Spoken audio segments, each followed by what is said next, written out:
5. Perdónenme.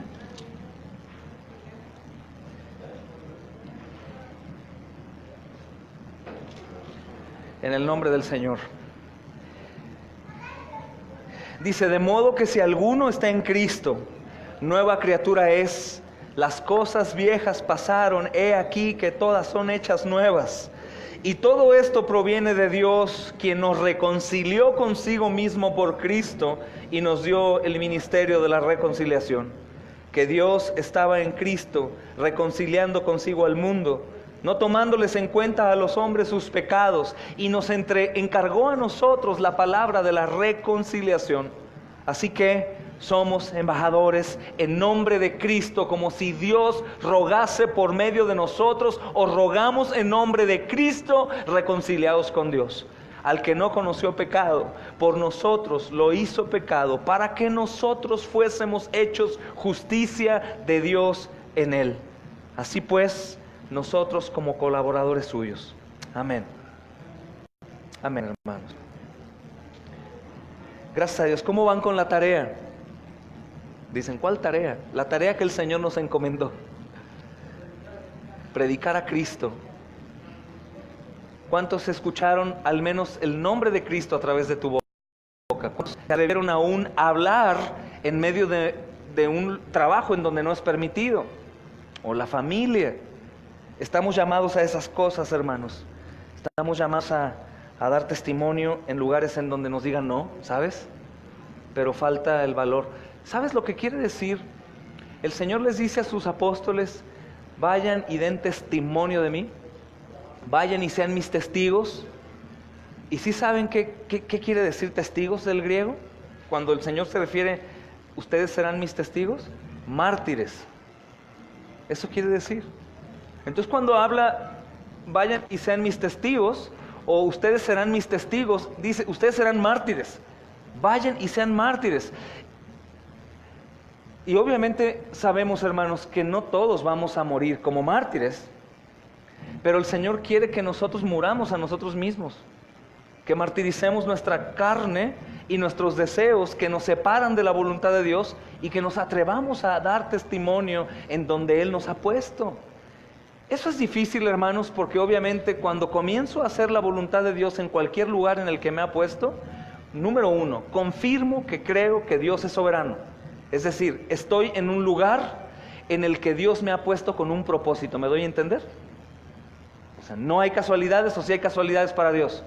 Si estoy en donde estoy, si trabajo en donde trabajo, si tengo la familia que tengo, si vivo en el lugar que vivo, en el barrio en el que vivo, si me desenvuelvo con estas personas o con las otras, no es casualidad. ¿Tú crees eso conmigo o no? ¿O es casualidad? Oh, me tocó vivir aquí, me tocó nacer de fulana, de sutano, y mi papá vivía de joven aquí y ahí viví. No, pues mucha casualidad. No, hermanos, todo tiene un propósito. Cuando vemos la genealogía de Jesús, nos damos cuenta que no fue al azar los hombres que fueron elegidos, sino la misma Escritura confirma que fuimos elegidos desde antes de la fundación del mundo. Entonces, cada persona que viene antes de nosotros fue elegida desde antes de la fundación del mundo. Obviamente no todos para salvación, pero sí para que nosotros saliéramos de ellos. Y en el lugar en donde nosotros estamos instalados o colocados, o donde habitamos, hermanos, no es casualidad, es con un propósito. Yo te preguntaría, por ejemplo, ¿cuánta gente creyente está en tu oficina? ¿Cuánta gente creyente visitas en tu ruta de trabajo, por ejemplo? ¿Cuánta gente creyente te visita en tu negocio? ¿Cuánta gente que visitas es cristiana en sus hogares? ¿Cuánta gente que trabaja contigo profesa a Cristo como su Señor y Salvador? Y la mayoría vamos a decir, no, pues ninguno. 1, 2. Un día llegó ahí un supervisor o un amigo o un fulano ahí de una casa que visité, alguien que fue a mi negocio, pero es muy extraño. Entonces, esta escritura de 2 de Corintios 5 dice que nosotros somos los embajadores, los representantes, y que nosotros, conforme a la Escritura, debemos de dar testimonio.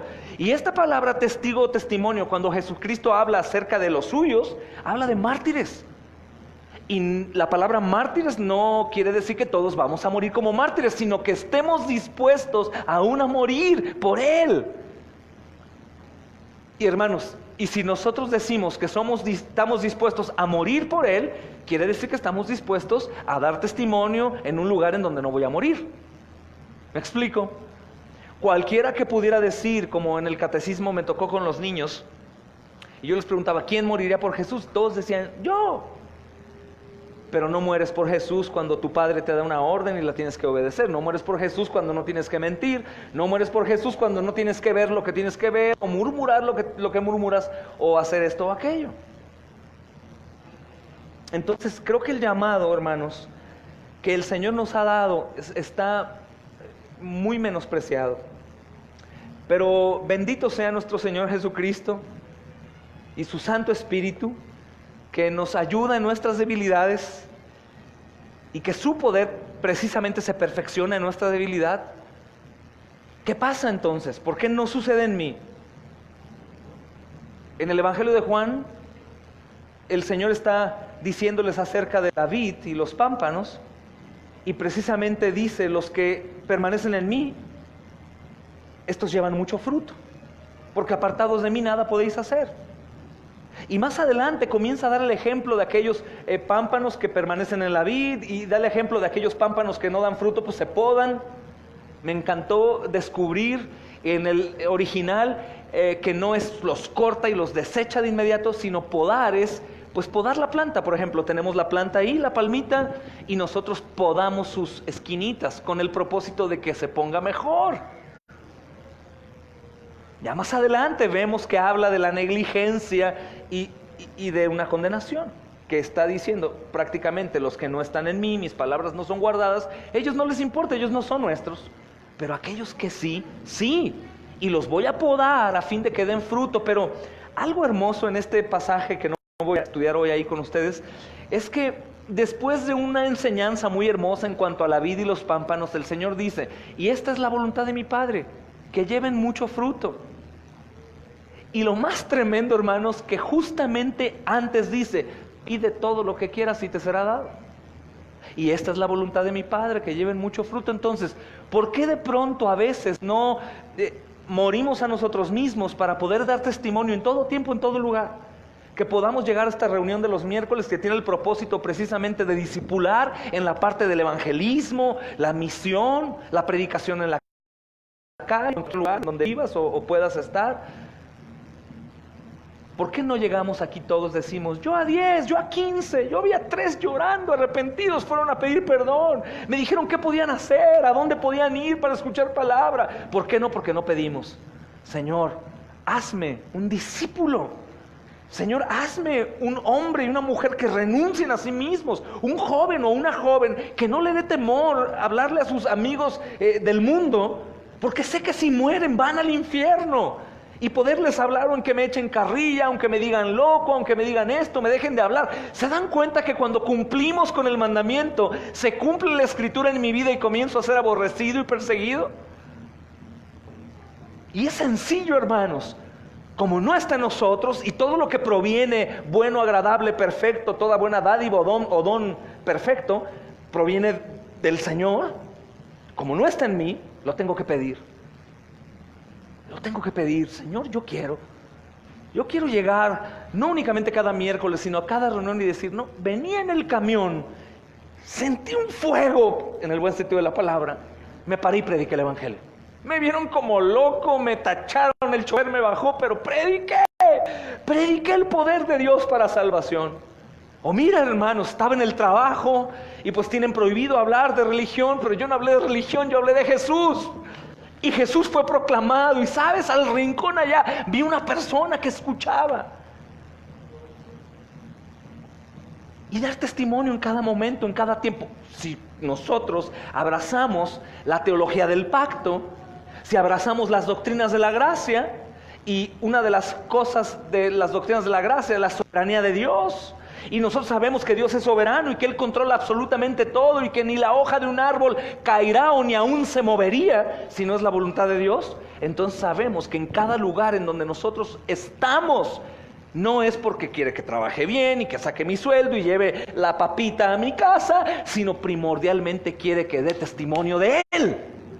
Pero tengo que recordar que soy enviado al martirio. No vas a morir, no te preocupes.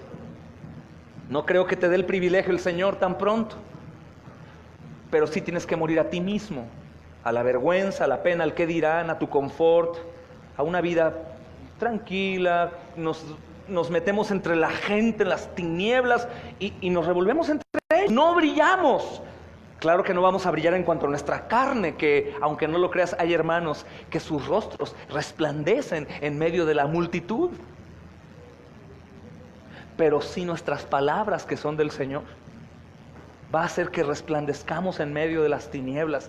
Y es fabuloso, hermanos, los que lo han probado, cuando llegas a un lugar en donde nadie te conoce y vas a predicar el Evangelio, y llegas no con credenciales, sino en el nombre del Señor, a hacer tu labor. Vengo a predicar el Evangelio, vengo a orar. Pásale, quítense, ábranle las puertas, haz lo que quieras.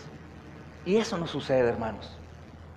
Hemos visto cómo el Señor calma la tempestad con gente agresiva de pronto, gente que no quiere escuchar, gente altanera o violenta, cómo los podemos enmudecer. Hemos visto aún personas que aparentemente están endemoniadas por los gestos que hacen. Nos tocó hace poquito uno en el hospital, en la clínica 46, y era un joven pequeño, yo pienso que pasó por drogas, se quemó su cerebro o algo le pasó, y decía voces sin sentido. No recuerdo quién estaba conmigo, creo que ustedes. Y hablaba borucas. Y pudimos decirle: cállate en el nombre de Jesús. Y se quedó callado. Cuando el Señor quiere que su palabra sea proclamada, nada tendrá tropiezo. Ni aún un lugar como Corinto, que a Pablo le hacía temblar. Y era Pablo, hermanos, un hombre valiente del Señor. Entonces necesitamos mucho recordar que no es una opción, no es a ver si, no es un día nos organizamos. Claro que tenemos días especiales, el miércoles, el sábado, el domingo, el viernes, pero lo debemos hacer en cualquier tiempo, en cualquier hora, cualquier momento, porque no sabemos cuándo la muerte sea para las personas que están a nuestro alrededor. Esto incluye niños y todo, pero lo van a correr, gloria a Cristo. Pero es que el trabajo, gloria a Cristo. Me van a dejar de hablar, gloria a Cristo. Bienaventurados seréis cuando los aborrezcan a causa de su nombre. Si no, pues no, hermanos. Tranquilo, todo bien, sin problema. Y seguimos igual. Y no hay problema. La salvación es por obras, así que no tienes que preocuparte por si no lo hago, ¿qué pasará? Lo único que sí es que no estaré la gloria a Dios en todo momento, a toda hora, pues Él es digno, hermanos. Él es digno de que hagamos eso, y obviamente también estamos manifestando que no tenemos temor por la salvación o la vida eterna de las almas que nos rodean. Piensa en eso, y me gustaría que el Espíritu Santo hoy, así como a mí traía ese deseo de estarlo manifestando, sea también en ustedes hoy obrando con poder en el nombre de Jesús. Y hoy, para gloria de su nombre y para edificación nuestra, vamos a fundamentar en la resurrección gran parte de nuestra fe.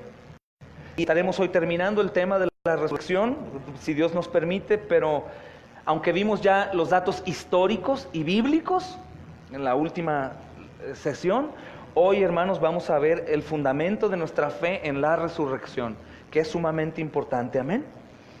Y vayan abriendo la Biblia en 1 Corintios 15, mis amados, por favor. Aunque no vayamos a leer ahora de inmediato. Este va a ser el capítulo más breve de nuestro estudio, hermanos, creo yo, pero es uno de los más importantes con respecto a la fe del creyente en Cristo y su resurrección.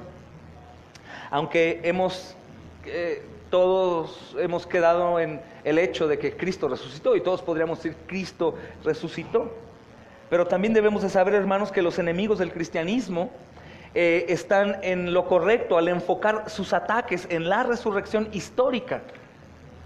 ¿Por qué? Porque Pablo lo señala en 1 Corintios 15 diciendo: toda nuestra fe depende de ella, parafraseando el texto. Si Cristo no resucitó, entonces nuestra fe es completamente inútil. Versículo 14 y 17 de 1 de Corintios 15. En realidad, hermanos, si nuestra fe está fundamentada en un Cristo que no resucitó, nuestra fe es una basura. Es lo mismo que tener fe en que México va a ganar el mundial, por ejemplo. Podría ser, ¿verdad? Esta es peor. No serviría de nada, hermanos. De absolutamente nada. Porque la misma Escritura dice que toda nuestra fe depende de eso, de la resurrección. Antes yo te había enseñado que la Biblia no demuestra como tal, históricamente, o por los datos que contiene, que la resurrección es verdadera. Aunque sabemos que la Biblia es la palabra de Dios y contiene el poder necesario para convencer a una persona de la resurrección. Pero la Biblia no comprueba esto, sino al revés. La resurrección comprueba que la Escritura es veraz, según lo que dice el texto. Toda nuestra fe depende de ella. Si Cristo no resucitó, entonces nuestra fe es completamente inútil. Dice el versículo 17, los creyentes estamos todavía en nuestros pecados y los que han muerto han perecido para siempre. ¡Qué terror! Imagina todos los profetas, todos los apóstoles, todos los mártires que han puesto atención al llamado de ve y sé un mártir y mueren por Cristo y están en el infierno. Pero gracias a Dios, hermanos, que es completamente diferente. Además, sería una consecuencia lógica que nosotros que predicamos la resurrección somos falsos testigos de Dios. También dice el apóstol Pablo, porque testificamos que Él fue levantado de entre los muertos cuando no es cierto. Versículo 15. Todo esto, hermanos, lo que inviertes tu gasolina, tus pasajes, tu tiempo, tu descanso, todo sería en vano. ¡Qué terror, hermanos! ¡Qué terror! Y finalmente, hermanos, si Cristo no ha resucitado, entonces nuestras vidas son un patético desperdicio. Son basura, no es nada. Mortales que van a seguir siendo mortales y que al momento de que nuestro corazón se pare, al infierno. ¿Por qué al infierno? ¿Por qué no a ningún lado? Porque somos pecadores, hermanos. Y hay una consecuencia, y la paga del pecado es muerte, y los pecadores van al abismo.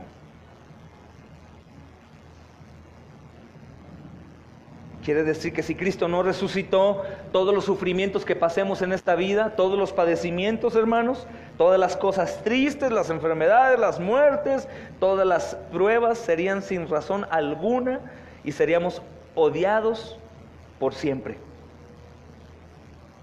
Y dice el versículo 19 de este capítulo de la primera carta a los Corintios, si en esta vida solamente esperamos en Cristo, hablando de este Cristo no resucitado, somos los más dignos de conmiseración. Otra traducción dice de lástima, de vergüenza de todos los hombres, que es lo que normalmente es acusado a los cristianos. Desde el año 34 en Antioquía por primera vez era ¡ja, ja! Los cristianos, ¿dónde está tu Dios? ¿Dónde está tu Mesías? ¡Muerto! Pero sabemos que no fue así, hermanos.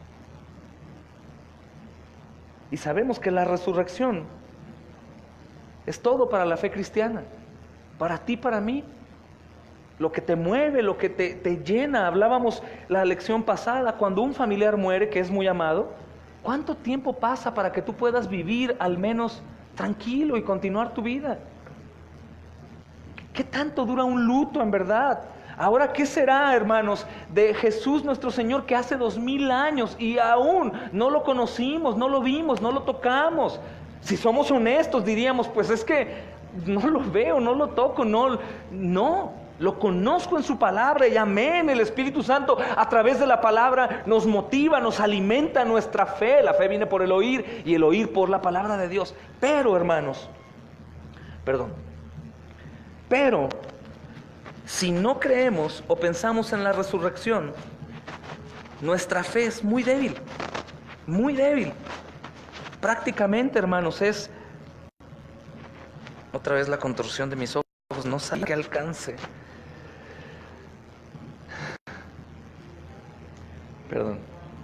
¿No sería lo mismo? La resurrección no únicamente nos da aliento de vida eterna, sino también nos da aliento de saber que algún día todo lo que hicimos en lo oculto, lo que no fue visto, será recompensado. Pero también sabemos que todo lo malo que llevamos a cabo, como el pecado, algún día será demandado.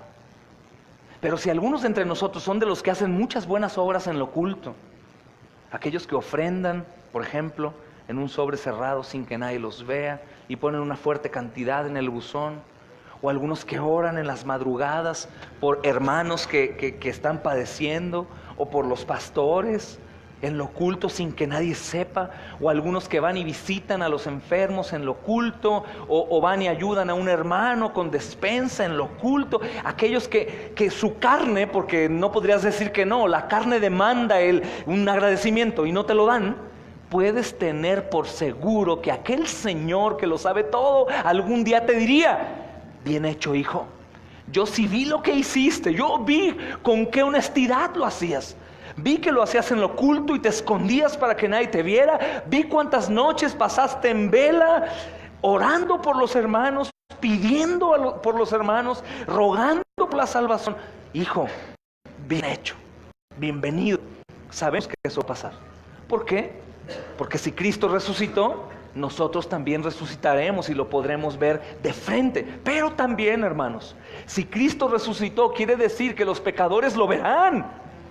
Y que dice la Escritura que toda la iglesia, hermanos, aún estará frente al tribunal de Cristo. Imagínate la desnudez delante de Él. Y Él diciéndome de frente: te amo, pero yo sé que tú sabes, Señor, todo lo que hice y aún así me continúas amando. Y no me estás echando fuera, ahí tengo entrada por tu sangre. Y aún conociendo de tu sangre y de tu cruz, yo continuaba en pecado. El Señor lo sabe, hermanos. La resurrección para nosotros debe ser gran parte del fundamento de nuestra fe. Si tú estás débil en el pensamiento de la resurrección, estás débil. Tu cristianismo es tibio, sin frutos, sin deseos, sin animarte a hacer cosas que transformen, cosas diferentes, porque es un Señor que no conozco, que escucho, suena bien, no me quiero ir al infierno. Pero cuando tú entiendes que algún día estaremos frente a frente, las cosas comienzan a cambiar. Grandes pasos se comienzan a dar. Este es el porqué de los misioneros o pastores o hermanos que se entregan a la obra por completo. No es que tienen caja de ahorro, no es que tienen un ministerio de los Estados Unidos que los sostiene económicamente, no es que tengan, hermanos, una tarjeta interminable de crédito. No, es que tienen un Dios todopoderoso, el cual saben que resucitó y volverán a ver algún día. Y ponen en balanza la vida terrenal, sus placeres, sus vacaciones, sus lujos, sus detalles y la eternidad. Y obviamente es como una pluma con kilos y kilos y kilos y kilos y kilos de oro.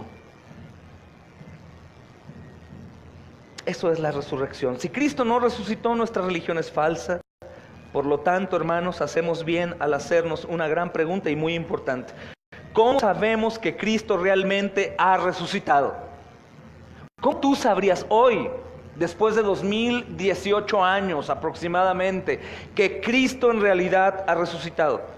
¿Cómo podrías tú en realidad saber que Cristo resucitó? Inspiración divina es lo primero que yo apoyaría. El Espíritu Santo me trae convicción de fe. Yo creo porque la Biblia lo dice. Yo lo creo porque la historia lo dice también. En mi carne soy grandemente alimentado sabiendo que la historia dice precisamente eso. Pero ¿cómo, hermanos? ¿Cómo podríamos saber que realmente ha resucitado? Y en estos capítulos vamos a trabajar, hermanos, arduamente, y espero que Dios me ayude y para ver estos fundamentos, hermanos, que es sumamente importante y los cuales vamos a conocer en realidad acerca de la resurrección. La resurrección, hermanos, se revela a nosotros a través de la obra regeneradora e iluminadora del Espíritu Santo. Y se confirma a nosotros a través de la evidencia histórica que rodea el evento como tal. Es decir, para los que están faltos de fe, vayan a la historia. Vayan a la historia y comprueben que en realidad aquel hombre en el cual muchos historiadores no creen, resucitó. Muchos hermanos. Recuerda que cuando hablamos de un dato histórico, hablamos de algo que se ha dado fe y legalidad de que es verdadero. Y la resurrección es un dato histórico, hermanos. Y aquellos que no dudan de esto, no es por ellos, sino es una revelación por la obra regeneradora del Espíritu Santo a través de la predicación de la palabra, que pueden creer. No hay de otra. No hay de otra. La primera, hermanos, es absolutamente esencial. Es absolutamente esencial. Y la segunda es una fuente de confirmación de la fe cristiana. Es una herramienta efectiva para el diálogo con el mundo incrédulo. Es como el ministerio de creacionismo. De pronto meditábamos un hermano y yo y decíamos, bueno, no predica mucho el Evangelio. De hecho, no predica el Evangelio. Habla de la soberanía de Dios en la creación y está en Génesis explicando tantas cosas tan interesantes. Pero entendemos que eso no salva, ¿están de acuerdo? No salva saber que Dios es el creador y esas cosas. No es lo que salva, hermanos. Mucha gente puede saber que Dios es el creador, pero no creer en Cristo como Señor y Salvador. Mas sin embargo, ¿qué pasa cuando nosotros vamos a una sesión de creacionismo? ¿Qué pasa cuando vemos el arca de Noé, cómo es llena y cómo la soberanía de Dios y su mano sobre él actuó en todas las cosas para que esto pudiera salir bien? Cómo vemos a lo largo de la Escritura cómo el Señor aparece en todo y podríamos llegar a decir, no hay casualidades, nuestro Dios es grande. ¿Qué sucede con eso? ¿Qué pasa en mí? En mi carne, hermanos. En la parte incrédula de mi carne, por falta de conocimiento, soy grandemente alimentado y eso me ayuda también a alimentar mi fe. Y esto es muy parecido, hermanos. Los datos históricos no van a salvar a nadie. Lo que salva es la obra regeneradora del Espíritu Santo a través de la palabra. Pero ¿qué pasa con los datos históricos? Me ayudan, me confirman. Porque continuamos teniendo carne diciendo, sí, es pues la fe, la certeza de lo que se espera, la convicción de lo que no se ve, pero yo en mi carne digo, hay que ver para creer. ¿Cierto o no? Tenemos que ver, hermanos, algunas cosas para confirmar. Nuestra fe no es ciega como tal. No es ciega nuestra fe. Entonces, la primera es absolutamente esencial. Es absolutamente esencial. La obra regeneradora del Espíritu Santo que nos trae convicción y que vemos la Escritura revelada y la entendemos y la creemos. ¿Por qué? Porque la creo, porque es de Dios. Pero es que tú no ves a Dios, es que no has visto con Él, no sabes si Él en realidad inspiró a los hombres. A mí no me importa, pero la Biblia lo dice y yo lo creo. Eso únicamente lo puedes decir habiendo sido regenerado por el Espíritu Santo a través del poder de la palabra. Pero es una fuerte confirmación de la fe cristiana. Es una herramienta efectiva también para el diálogo con el mundo incrédulo. Porque cuando tú estés predicando, vas a ser interrogado. Te van a hacer toda clase de acusaciones, de preguntas capciosas. Y aún vas a encontrarte con personas que saben mucho más que tú de historia, de ciencia y de las cosas del mundo. Entonces es bueno también saberlo, hermanos. Número 1, la obra del Espíritu Santo. La iglesia cristiana, hermanos, frecuentemente trata de validar su fe en la resurrección apuntando a la tumba vacía. De hecho, ¿cuántos de nosotros, siendo honestos, no podríamos decir, la tumba está vacía? Los enemigos fueron incapaces de entregar el cuerpo de Cristo. Su cadáver nadie lo encontró. Y pensamos que eso es lo que tenemos que estar proclamando, porque la tumba está vacía y el cadáver de Cristo no es visto, hermanos. O podemos decir también, resucitó y todos los discípulos fueron transformados. De hecho, su hermano Santiago, lo predicaba yo domingos atrás, resucitó y creyó y fue el líder de la iglesia en Jerusalén y un gran hombre de Dios, como Judas también, de la epístola de Judas, que es un hermano de Jesús también. Pero en realidad eso es lo que necesitamos, hermanos. Necesitamos proclamar estas cosas como unas verdades que la gente va a tomar como un fundamento para poder creer y convertirse. No, hermanos, ni la tumba vacía, ni presentar la inexistencia de un cadáver de Jesús, ni tampoco la transformación de los discípulos o algunas otras evidencias históricas y legales. Y aunque estas cosas son buenas y las anunciamos, porque estas pruebas, hermanos, obviamente pueden confirmarse en mi predicación y es bueno, no digo que sea malo. No es lo que tenemos que hacer, hermanos. Lo que el apóstol Pablo hacía es enseñarnos que la base o el fundamento de la fe cristiana no era decir tumba vacía, discípulos transformados, el cuerpo de Jesús no está. Eso no era. En primer lugar, los apóstoles jamás usaron esta clase de predicación o esta clase de argumentos en su predicación, proclamando la tumba vacía, fuimos transformados, el cuerpo está desaparecido, ¿no?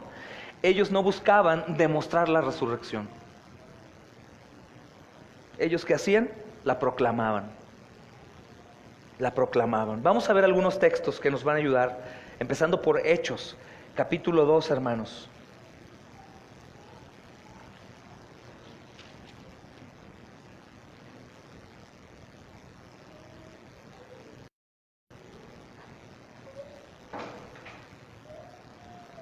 Hechos capítulo 4, perdón, versículo 2. Perdón.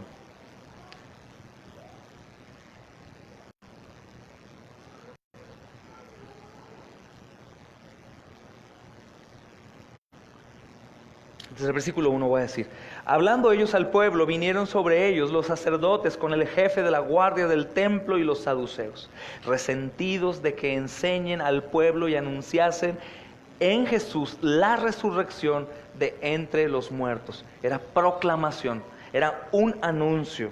Ellos no buscaban demostrar. Vayan, busquen, pregunten, vean la tumba vacía, vean esto. Esto es lo que muchos dispensacionalistas enseñan en Israel o en los lugares en donde se dice que Cristo resucitó o esas cosas. Ellos buscan argumentar este tipo de cosas como un fundamento salvífico para la fe, pero no, hermanos. Era el anuncio, la proclamación, no la demostración. Mira el versículo 33, también vemos lo que están haciendo ellos. 4:33. Y con gran poder los apóstoles daban testimonio de la resurrección del Señor Jesús, y abundante gracia era sobre todos ellos. Daban testimonio, proclamaban, no trataban de demostrar, que es muy diferente, hermanos. Mira Hechos capítulo 17, versículo 18.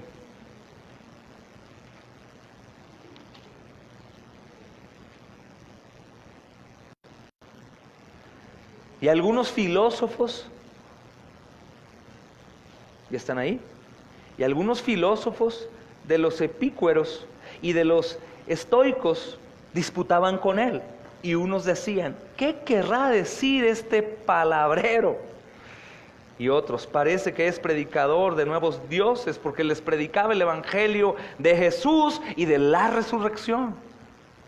Cuando dice el evangelio de Jesús y de es que recuerda que evangelio es la buena noticia de Jesús y la buena noticia de que Él resucitó.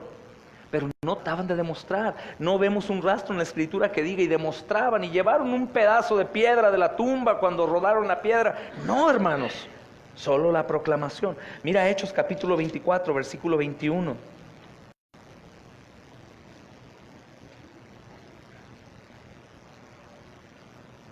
A no ser que estando entre ellos prorrumpí en alta voz acerca de la resurrección de los muertos, soy juzgado hoy por vosotros. Es decir, hermanos, la confianza de estos hermanos no descansaba en argumentos poderosos, sino en el poder del evangelio para salvar. cuando nos enfrentamos nosotros en ocasiones a hombres que saben demasiado, hermanos, porque hay hombres que saben demasiado y que tienen plena convicción de lo que están diciendo, y llegamos nosotros temblorosos, débiles ahí, pero tenemos la palabra. Nosotros no hablamos con palabras sabias del mundo, nosotros hablamos con la palabra de Dios. Y aún sabes que Dios es tan bueno para los que no tienen una excelente memoria, que en el momento en el que estás frente a ellos, como bien dice la Escritura, el Espíritu Santo te dice qué digas, cómo lo digas, cuándo lo digas.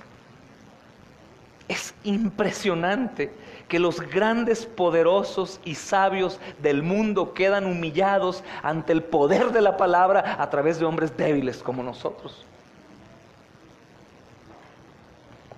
Digo, si es que te sientes débil, ¿no? Y la confianza nuestra, hermanos, tampoco debe descansar en estos argumentos. Tampoco debe descansar en la historia y estas cosas para tratar de demostrar. Recuerda que no tenemos que tratar de convencer a la gente como tal. Nosotros únicamente tenemos que proclamar. Yo veo últimamente un fenómeno también, que antes de proclamar están defendiendo. Y muchos usan el Facebook únicamente para estar tirando palos a todos. No vas a ganar a nadie de esa manera. A nadie. Cuando digo no vas a ganar, hablo en el buen contexto, ¿eh? Son del Señor, tú proclamas y a través tuyo Él los atrae así. Estamos llamados a proclamar, a defender, primeramente, hermanos, aunque también defenderemos la fe con nuestras propias vidas, dando testimonio de que esto es verdad. Pero la proclamación es lo nuestro, hermanos. Considera lo que el apóstol Pablo escribe a la iglesia de Corinto en su primera carta, primera de Corintios, capítulo 1, versículo 18.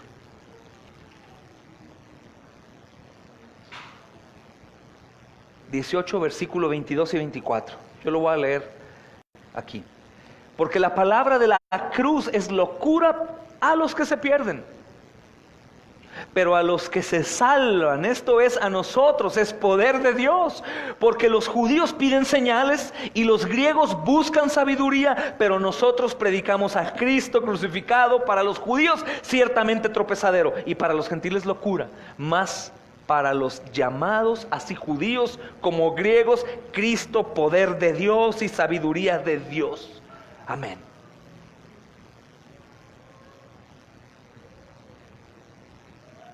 Dice el capítulo 2, versículo 1 al 5, ahí mismo.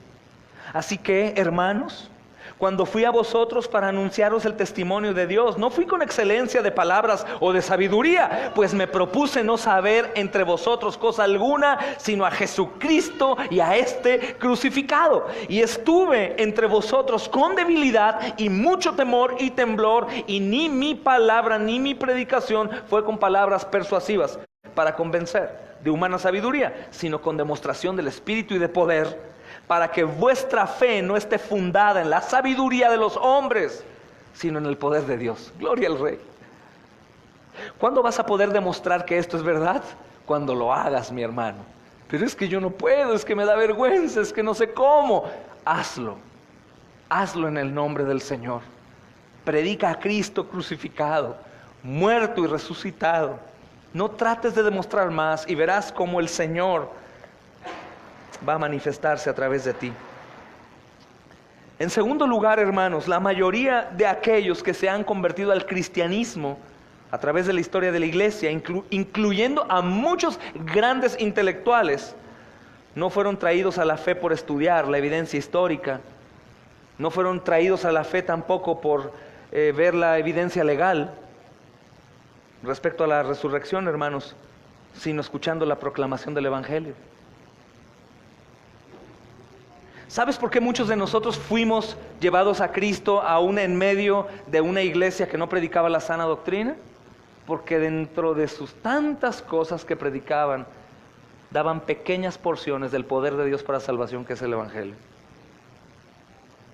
Algunos dicen, yo fui convertido en la iglesia pentecostal. Uno puede dudar por la doctrina de muchas iglesias pentecostales, no digo todas, refiriéndose a las carismáticas y que hacen cosas muy raras.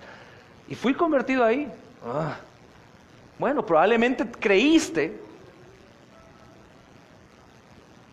pero fue no por el rito que hacen, sino por las pequeñas porciones del poder de Dios para salvación. Es que imagina esto, ¿qué tan grande es el poder de Dios? ¿Qué tanto necesita una persona para ser salvada, hermanos? Todo el poder,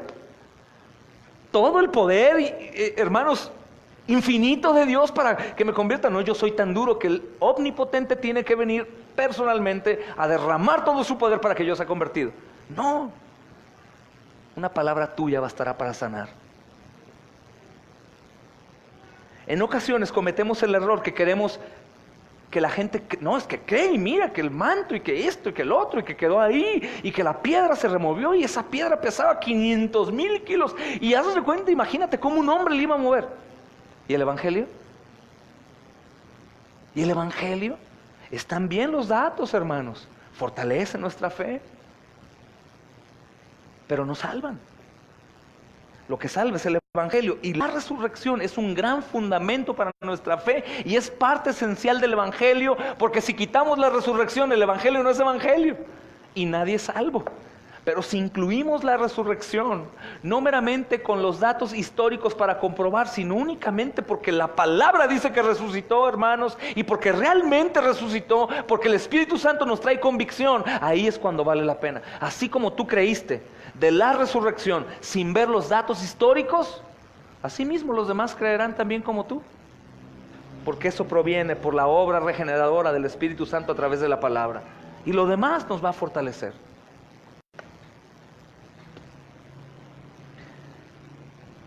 Algo que me está pasando, estoy estudiando Hechos, porque terminando Marcos vamos a ir a estudiar Hechos, igual de una manera secuencial, consecutiva.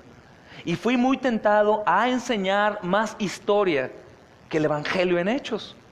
Y el Señor me trajo de vuelta, y aunque no vamos a profundizar tanto en la historia, hermanos, veremos algunas cosas, lo que profundizaremos será en la práctica, en la devoción cristiana y en cómo ellos precisamente estaban viendo el evangelio todo el tiempo y pensando en la resurrección para continuar su difícil labor, hermanos, de todos ellos y toda su travesía en esta tierra.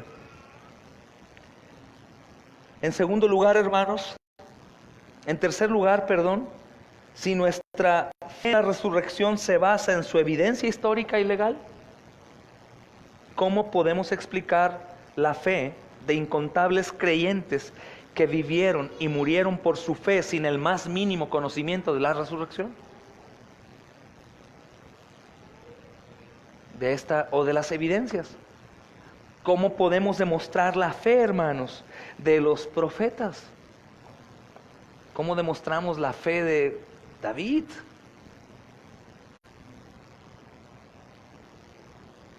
¿Cómo explicamos al cristiano que apenas puede leer y es incapaz de proveer un solo argumento histórico a favor de la resurrección, y aún así soportar las más terribles persecuciones e incluso el martirio, antes de negar la fe que él es incapaz de defender lógicamente? Entonces, a la luz de estas verdades, hermanos, debemos concluir que aunque la evidencia legal e histórica a favor de la resurrección es muy útil de muchas maneras, no es el fundamento de nuestra fe en la resurrección.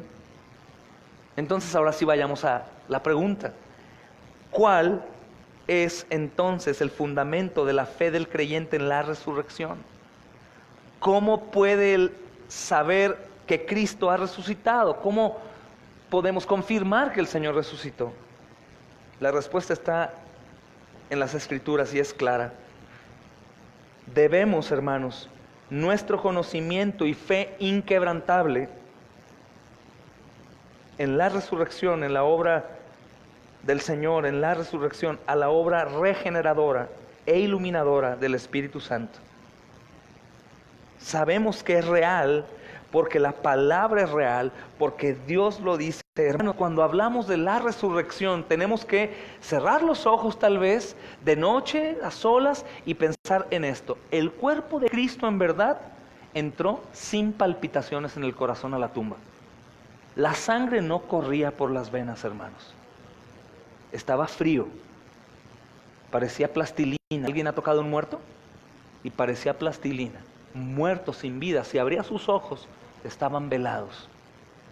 Cristo en realidad murió. Cristo entró a esa tumba muerto. Por completo, hermanos. Completamente muerto. Sin posibilidad alguna humana de poder vivir.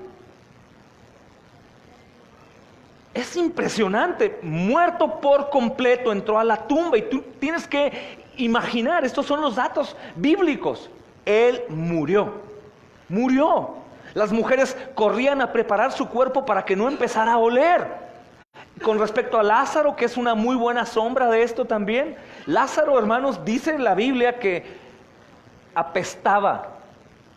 Alguna traducción dice hedía. Horrible. ¿Has visto cómo huele un animal muerto? Un hombre huele peor. Creo que el hermano Miguel y yo nos tocó oler a uno, ¿verdad, hermano? En la carretera de León para acá. Es muy diferente el olor, hermanos. No sé por qué se trata de un animal más animal que el animal. Pero huele muy mal. Lázaro estaba muy muerto. Sus venas estaban secas, sus arterias absolutamente selladas. Su corazón ya, hermanos, podrido, probablemente algunos gusanos, pero el Señor le dijo: Lázaro, sal y ven fuera. Imagínate, la sangre empezó a correr, el corazón a palpitar, las manos a moverse, los pies, sentir los ojos, saber en dónde estoy resucitado, ¿qué pasó? Y salir. Lo mismo con Jesús, hermanos. El Señor Jesucristo entró muerto y su cuerpo se puso frío, duro.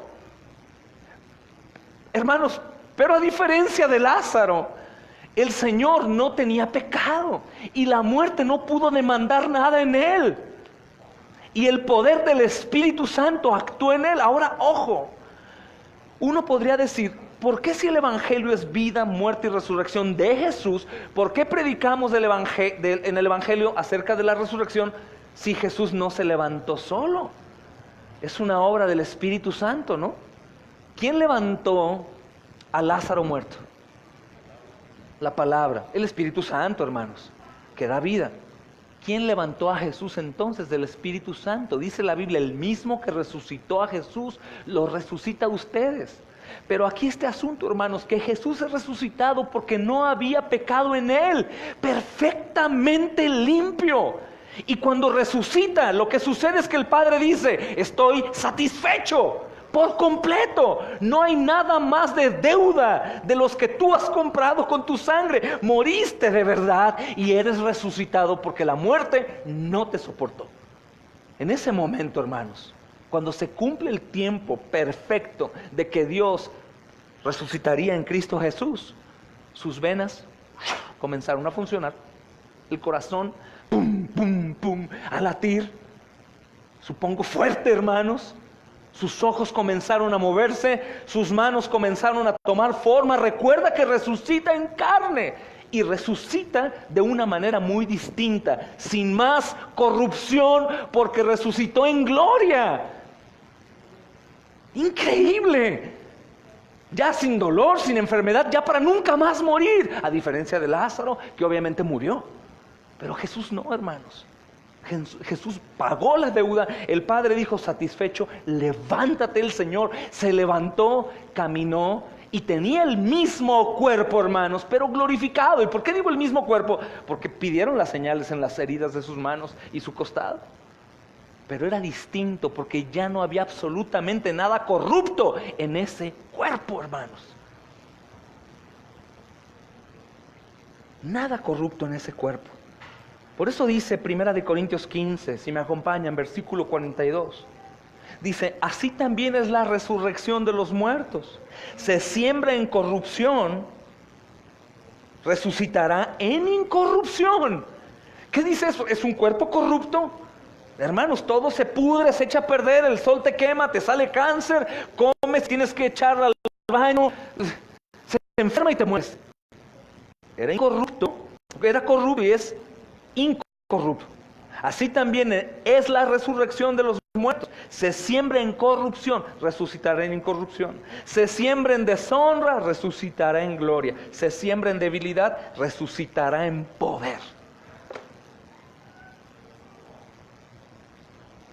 Se siembra cuerpo animal, resucitará cuerpo espiritual. Hay un cuerpo animal, hay un cuerpo espiritual.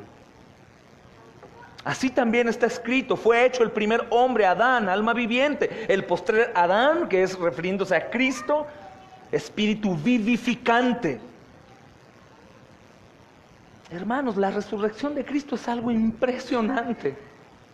Es la única resurrección como tal hasta hoy. Así, de esa manera. Todos los que han resucitado volvieron a morir, pero Jesús no. Jesús murió, pagó. Hermanos, con su cuerpo incorruptible salido de la tumba y andando entre ellos con un cuerpo glorificado. El Señor resucitó. ¿Cómo podemos creer esto? Porque el Espíritu Santo, a ti salvo, ha traído convencimiento. Y aunque no lo puedes ver, puedes decir, mi Señor resucitó. Y puedo imaginarlo en ese momento en la tumba, en silencio, en completa soledad. Saliendo su cuerpo, hermanos. Pero la piedra, si era un cuerpo normal de hombre, ¿cómo quitó, hermanos? Un cuerpo glorificado, el de Cristo, destruye la piedra, aún antes no la pulverizó. El poder de su majestad ahí, en su máximo esplendor, hermanos, tal como vendrá otra vez, ¿sabes? Tal como vendrá otra vez.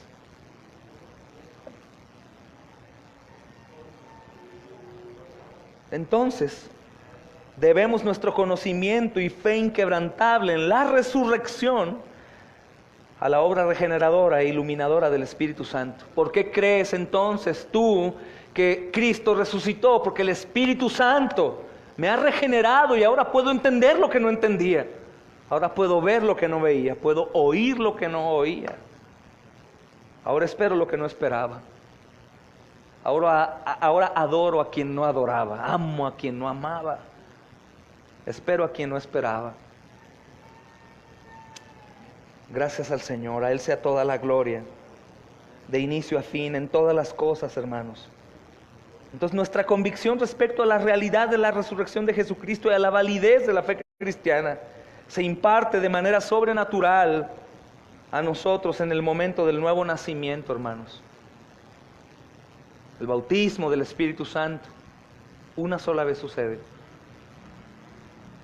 No vuelve a suceder otra vez. Miren, lean Juan 3.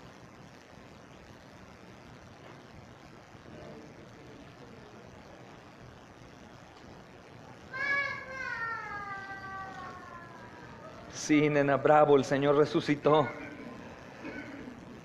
Juan 3:3, respondiendo Jesús y le dijo, de cierto te digo, que el que no naciere de nuevo, no puede ver el reino de Dios. Sabemos que Cristo se levantó de los muertos, hermanos, porque el Espíritu Santo ha iluminado nuestras mentes a la verdad de las Escrituras que dan testimonio de Cristo. Por eso, ¿sabes? Si alguno de aquí dudara de la resurrección, es por el hecho de que no ha nacido de nuevo. Pero si algunos de aquí creen que Cristo resucitó, es porque el Espíritu Santo le ha dado vida, hermanos. Y si te dio vida, quiere decir que estabas muerto. Y si estabas muerto, quiere decir que jamás hubieras podido recurrir al Dios Todopoderoso. Ni verlo, ni oírlo, ni desearlo muerto. Toda la gloria sea a nuestro Señor, la salvación es suya. Bendito sea el Rey, hermanos. Mira el capítulo 5 de este mismo Evangelio de Juan, aprovechando que estamos ahí. 5:39, hermanos. Escudriñad las Escrituras, porque a vosotros os parece que en ellas tenéis la vida eterna, y ellas son las que dan testimonio de mí. Escucha, escudriñad las Escrituras, porque a vosotros os parece. Está diciendo a los que ya saben de esto, les dice, escudriñen. Ustedes ya saben, ahora escudriñen, llénense más, aliméntense más, pues la palabra tiene poder. Es más, más viva y eficaz que cualquier otra cosa que pueda existir. Es todo lo que necesitamos para nutrir nuestra alma, hermanos.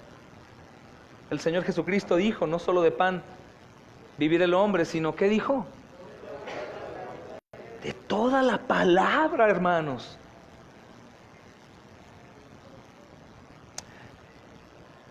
Miren Primera de Juan, capítulo 5, versículo 6 al 10. Primera de Juan 5, 6 al 10.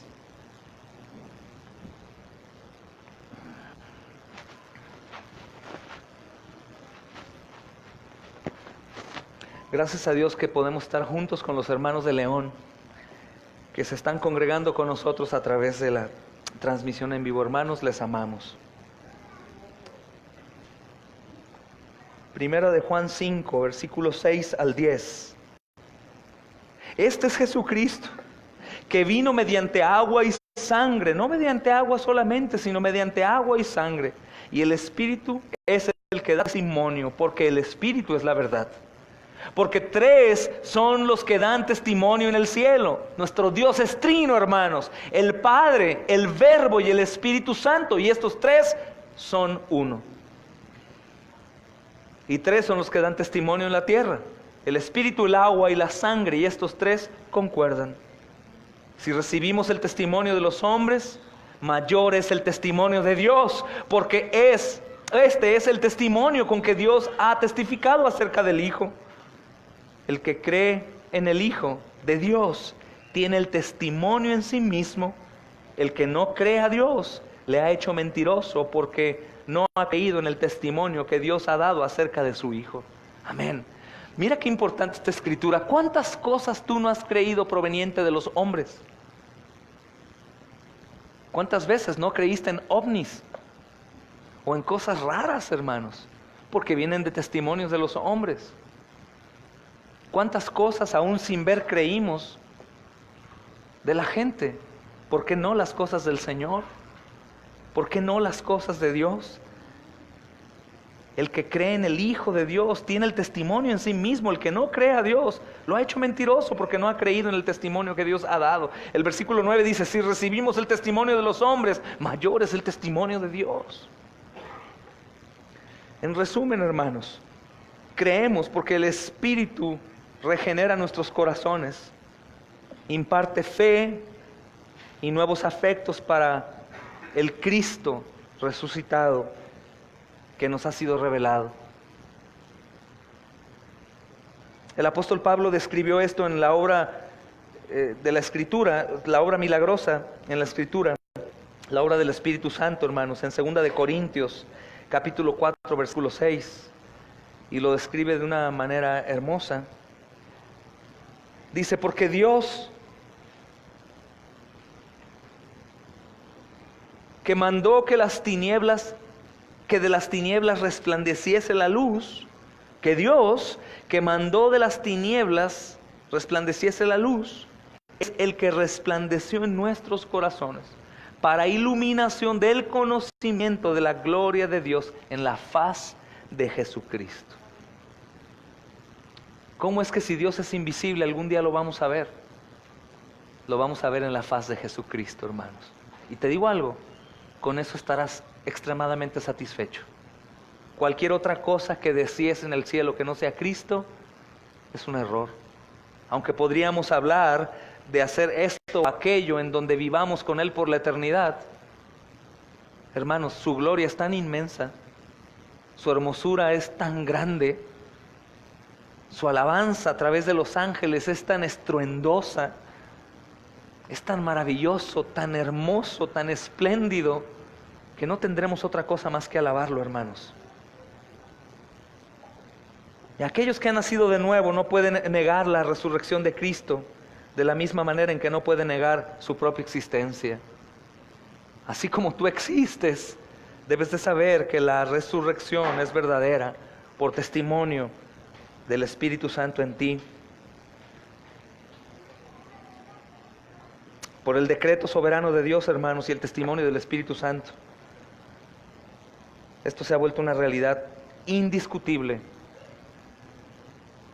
para todos nosotros, hermanos.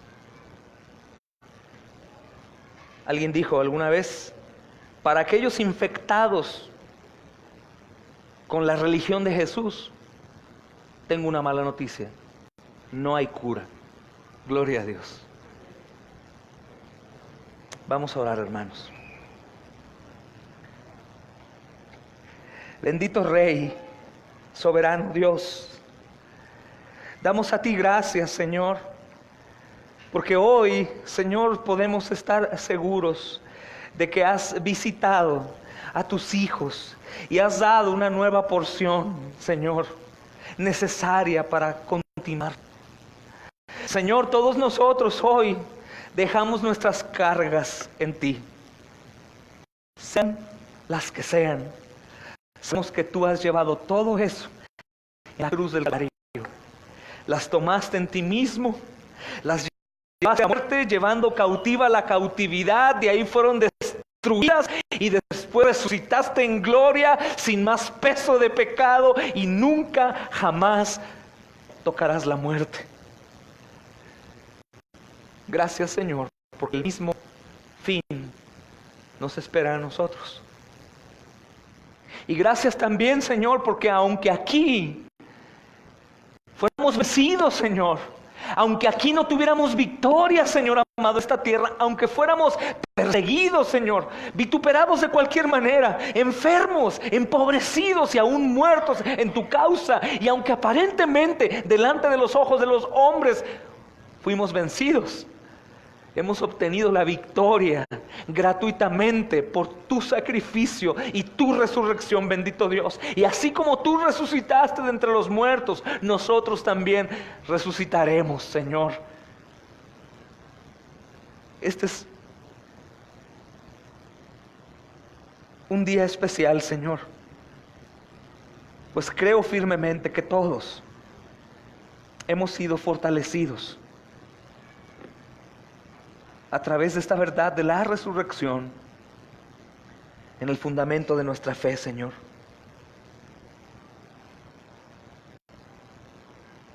Gracias, amado Rey, porque los hombres vendrán a la fe no a través de nuestra elocuencia, no a través de argumentos lógicos, no a través de nuestra manera de hablar, una buena dicción o aún ortografía, Señor, sino a través de nuestra fiel proclamación de la vida, muerte, resurrección de tu Hijo Jesucristo, como su próxima venida, Señor.